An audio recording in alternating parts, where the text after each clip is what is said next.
He's as precious as apple pie, my mother-in-law Nancy exclaimed the first time she laid eyes on my newborn son. She lavished him with so much affection that it was obvious how deeply she loved him. She even eagerly looked after him when I was at work. At the time, I hadn't fully grasped the extent of her adoration. My name is Emily, and I'm 28 years old, working full-time. I married my husband Liam a year ago, and shortly after, we moved in with his parents. Before moving in, I had some reservations, but my relationship with my mother-in-law seemed generally positive. She even helped us with household chores, which was appreciated since my husband and I were both juggling busy work schedules. However, there was one aspect that troubled me, her constant inquiries about our plans to have children. It's been a year since you got married. Aren't you planning on starting a family soon? You're not getting any younger, you know. These daily remarks were beginning to weigh heavily on me. Though I wanted children eventually, we had financial considerations to address first. From my perspective, a year of marriage was still just the beginning, and I wanted to ensure we were financially stable before starting a family. It was clear my mother-in-law was eager for grandchildren, but her persistence was adding unnecessary pressure. One evening, after Nancy had gone to bed, I decided to broach the topic with Liam. She keeps bringing up the topic of kids. How do you feel about it? Her daily remarks are putting a lot of stress on me, I confided.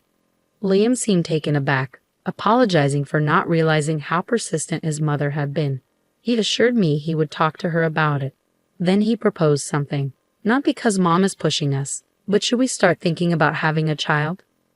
My upcoming promotion might lead to a salary increase, which could give us more financial flexibility. Plus, it might be wise to try for a baby while you're still young, Emily, he suggested. Liam wasn't pressuring me, but he wanted us to consider the idea more seriously. If your salary is going to increase, that might be a good idea. I'll think about it, but for now, please speak to Nancy about giving us some space. I agreed, requesting time to consider our options. A few days later, Liam spoke to his mother, and thankfully, her constant prodding eased. The topic of having children stopped being a direct conversation, and my stress levels gradually decreased. Once things calmed down, I found myself more open to the possibility of starting a family. A few months later, Liam and I agreed to wait for his promotion to be confirmed before trying for a baby. Half a year later, everything fell into place, and I found out I was pregnant. We were overjoyed, but no one was more thrilled than Nancy, who had been eagerly waiting for the moment she could become a grandmother. Every day, she was restless with excitement, constantly checking in on me, which was endearing. Although I hadn't appreciated her earlier impatience, I understood her eagerness to welcome a grandchild. Gradually, I found myself growing more at ease in my interactions with her. A few months later, the day of my delivery arrived. With the support of my husband and Nancy, I gave birth to a healthy baby boy, despite my initial fears and worries. We named him Jackson. Holding our little son brought me an indescribable sense of joy. After the delivery, I took parental leave to focus on caring for our newborn. As a first-time mother, I was learning the ropes of child rearing, which proved more challenging than I had anticipated. Nonetheless, the joy of having Jackson far outweighed the difficulties, and I treasured every moment with him. Time seemed to fly by, and before I knew it, Jackson was nearly a year old, and my parental leave was coming to an end. I planned to return to work, but we encountered an unexpected hurdle. We couldn't find a child care center. We knew there was a shortage, but the difficulty of securing a spot caught us off guard. Liam and I were left unsure of what to do next. I ultimately chose to extend my parental leave. During that time, Jackson continued to grow, and by the time he was nearly 2, I was ready to return to work. We still hadn't found a child care center, but Nancy offered to take care of Jackson. "Emily, you don't want to quit your job, do you? I'm always home, so please don't hesitate to leave him with me," she said. "I'd be lonely without him." Her offer was a blessing. With our son nearing 2, Liam and I planned to enroll him in preschool when he turned 3. There appeared to be enough availability at nearby kindergartens, and we thought we could manage for another year. For the past 2 years, we'd shared childcare responsibilities with my mother-in-law, whom we trusted completely with our son's care. Thanks to her, I successfully returned to work, and everything was going smoothly. Our life was harmonious and free of complaints. A year after adopting this routine, as our son was nearing his 3rd birthday, I noticed something unusual about him. He used to greet me excitedly when I returned home, but now he seemed distant. He was constantly by my mother-in-law's side, hesitant to engage with me. I thought perhaps he had grown too attached to Nancy since she was his primary caretaker. Still, I made every effort to connect with him and wondered what might be causing the shift.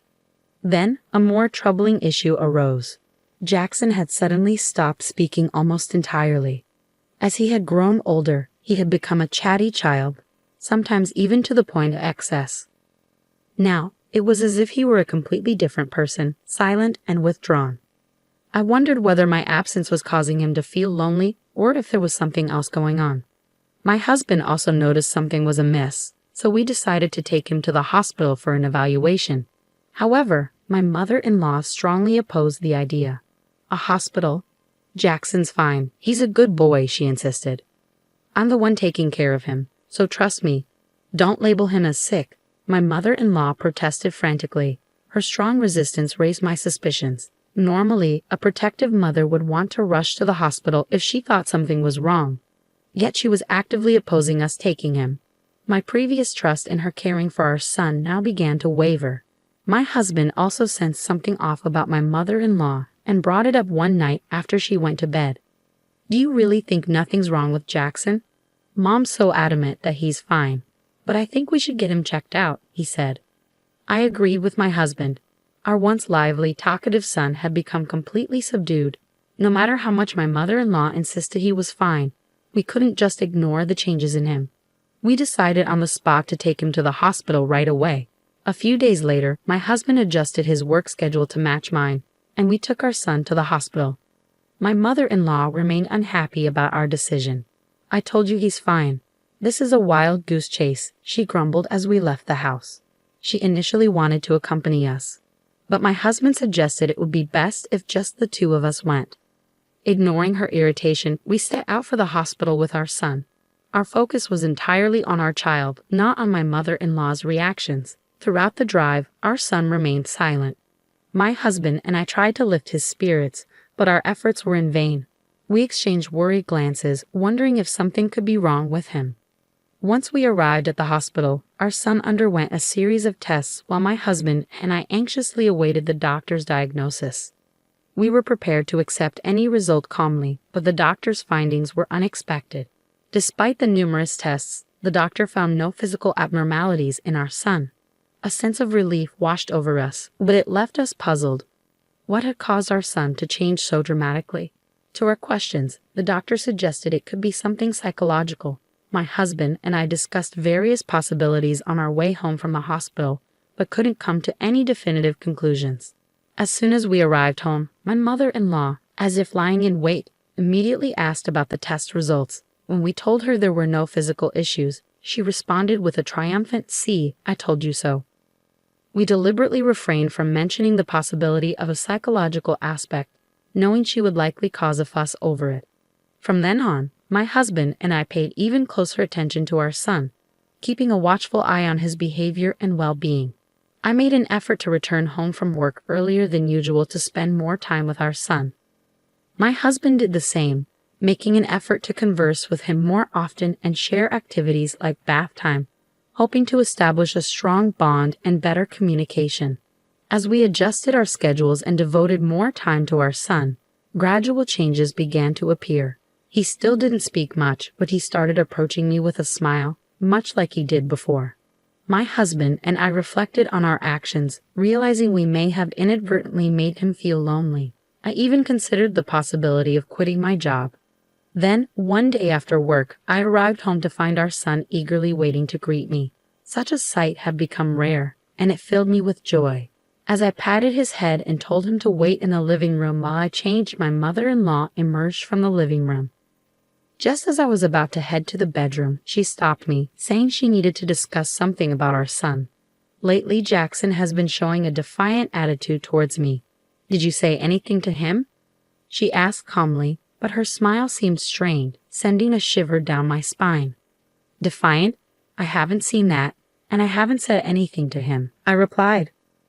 Upon hearing my response, my mother-in-law's expression hardened, and she began to raise her voice slightly. He's been ignoring my instructions. It's absurd for him to rebel against me when I've been caring for him, she exclaimed. Her reaction left me taken aback. My mother-in-law, who had previously insisted that nothing was wrong with our son when we took him to the hospital, was now labeling him as abnormal. Her words only heightened my growing mistrust. Until now, I had entrusted my son's care to her, reassured by her apparent affection for him. But now, I questioned whether that had been a mistake. While I hadn't observed any strange behavior from her while we were home together, the uneasy feeling about my mother-in-law persisted and was hard to shake. I decided to uncover the truth on my own. After a conversation with my mother-in-law, I pulled out an old voice recorder I had used for work and discreetly set it up in the living room the next morning.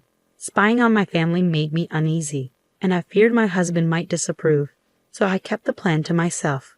Naturally, I didn't inform my mother-in-law either, as the goal was to monitor her interactions.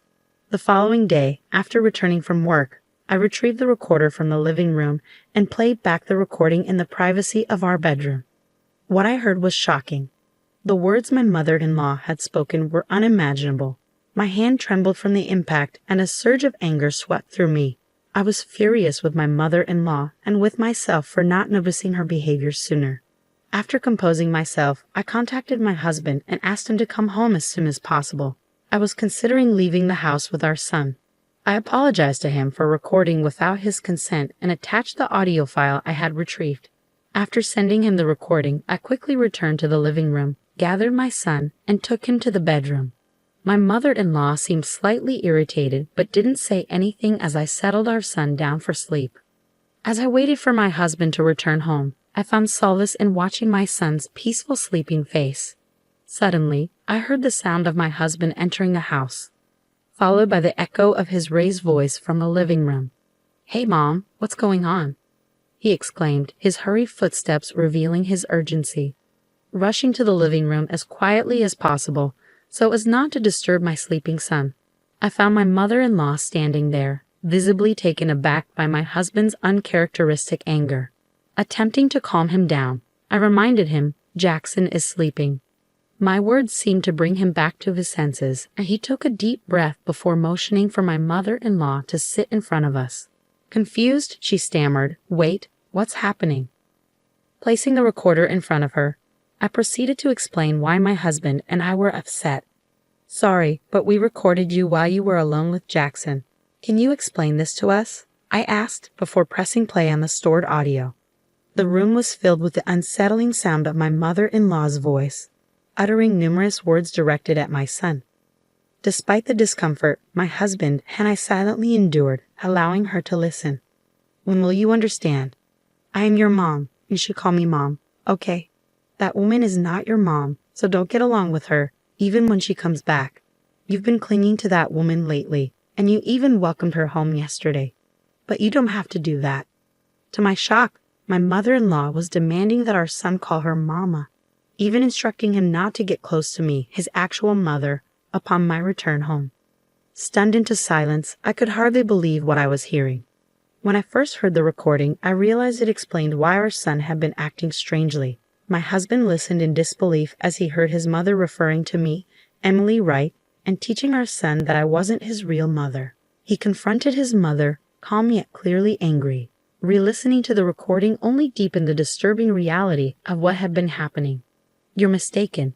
It's just a game. I was trying to make things fun for him." My mother-in-law feebly defended herself. But what kind of game involved denying our son his relationship with his mother? It was appalling to think she had acted normal around us, while secretly filling our son's head with this harmful nonsense. "You called our son abnormal, but who's the abnormal one here?" My husband questioned. Our son simply wanted to be with his mother, and for that, she had labeled him as unusual. "Is this your idea of a game?" he pressed. "Do you really think such an excuse will work? Explain yourself." My usually gentle husband confronted his mother with a stern expression, demanding an explanation. Cornered, she remained silent, keeping her head down. Finally, my husband, losing patience, slammed the table. "We cannot allow someone who acts so irrationally to be near our son. We're leaving this house." Upon hearing this, my mother-in-law's demeanor changed. She quickly looked up in alarm. Leave? What do you mean? You can't. She started apologizing profusely, realizing what our departure would mean for her life. Losing access to her grandson and our financial support would put her in a difficult position. I felt deep contempt when she only seemed concerned about her situation once her comfort was threatened. Do you think an apology can fix this? Do you understand how our 3-year-old son felt? I said, tears welling up at the thought of our son's emotional distress. My husband's eyes were red with anger and sadness as he turned his gaze on his mother. We're leaving whether you like it or not. As far as we're concerned, you're no longer family. With that, he took my hand and we went to our room to pack. We took our sleeping son and left the house. As soon as we were outside, my husband apologized for his mother's behavior, but I couldn't place all the blame on her. We should have noticed earlier and kept him away from her, I said. My husband agreed, murmuring his acknowledgement. But the decision to cut ties with my mother-in-law was one we had to make for the well-being of our son. It was clear the situation was harming him, and we needed to act. As we talked, we hailed a cab and headed for my parents' home, ready to start a new chapter for our family. Before confronting my mother-in-law, I had reached out to my parents for support, and they welcomed us warmly. At my parents' house, my husband spoke gently to our son about his grandmother and listened to his side of the story. However, as expected, our son remained silent, possibly hiding a deeper hurt. Let's give him time to talk when he's ready, we agreed, aiming to keep him calm while considering counseling for him. Jackson, I'm sorry. From now on, it will just be the 3 of us, Mom, Dad, and you. You don't have to worry anymore, my husband said, gently patting our son's head. Then, in a small voice, our son spoke, I don't like Grandma. Surprised, I reacted, Jackson, can you talk? Both my husband and I held back tears as we waited for our son to share more. With our reassurance that he wouldn't be living with his grandmother anymore, he slowly opened up about his fear of her anger and her attempts to convince him I was a wicked demon. He shared his confusion and his struggle to understand how to reconcile this love for both his parents with his grandmother's behavior. Listening to him speak, I deeply regretted trusting my mother-in-law and prioritizing work. My husband and I apologized to our son and reassured him that from now on, it would just be the 3 of us together, and we would protect him. We lived with my parents until we found a new home, and without my mother-in-law's interference, our son gradually regained his cheerful self and resumed speaking normally with me. Seeing his smile return filled me with relief and gratitude. My husband regularly received messages from his mother begging us to return, but he never responded. I used the blocking feature on my phone to avoid her messages. Recently, my husband went back to his parents' house alone to retrieve our belongings. He said he completely ignored his mother, who cried like a child. Even seeing her in such a state, I felt no sympathy. My husband declared that protecting our family was his priority, and he would not tolerate anyone, even family, causing us harm. I was deeply grateful for his quick actions to protect our son. Living with my precious family is my greatest happiness. Eventually, my husband severed all contact with his mother, and we moved to a new home. We arranged with a relative to notify us if anything happens to her, and according to them, she's become increasingly depressed, spending her days alone in her large house. Meanwhile, we moved to a secure condominium and began our new life. I left my job to spend more time with our son, and together, my husband and I focused on supporting our son's mental health. As a result, our son seems back to his energetic self. Sometimes he can be a handful, but I find it endearing. I want to continue watching over my husband and son to ensure that our son never has to endure such difficulties again, as that is our greatest happiness.